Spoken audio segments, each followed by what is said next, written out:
Yeah, I think it's huge. And I would tell you at our school, when we started our Jostens Renaissance journey, we just started by simply asking our staff, hey, give us the names of some kids who are leaders in your classrooms.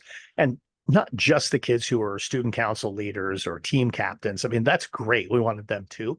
But there are a lot of leaders in our schools that don't necessarily have a title. And so we wanted those kids. And we had a couple hundred kids that we pulled together. We started having some conversations. And again, we started focusing with our attendance. And in particular, we noticed our third hour attendance was just dreadful.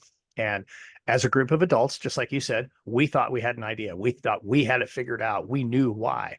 And we sat down and we had the conversations with our kids. And what we discovered was we were completely wrong. What we thought the reason was versus what the kids said the reason was were two completely different things. So ultimately, we ended up putting a group of students together and we asked the kids, if they wanted to be a part of it. We had a group of 9 kids at the beginning of our journey that we called our steering committee. And we made sure we had, representation from each grade level. And those students met with us on a regular basis. When we were doing our academic pep rallies, they were the ones who led the rallies. You talk about, kids having ideas versus adults. There were times we had ideas for a rally theme and the kids are like, no, that's terrible. Kids will hate that, right? Instead, let's do this, right?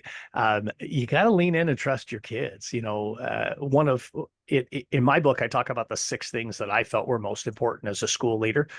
Number 3 on my list was empowering and embracing student voice. And this was a key part of that, was really listening to our students and giving our students the opportunity to lead the development of the culture on our campus. The school is for them after all. Why wouldn't we have them involved in it?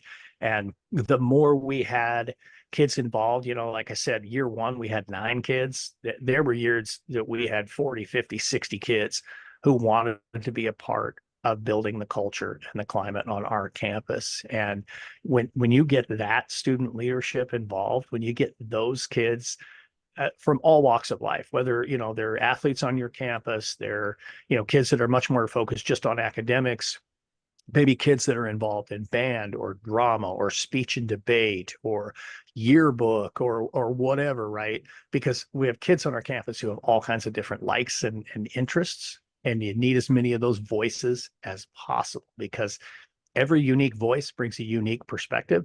And that's how you really get everybody involved, is having voices at the table that represent other groups within the school. That way everybody feels like, hey, you know what? I really am seen and heard and valued and trusted here on my campus. And I feel like I'm part of something special here.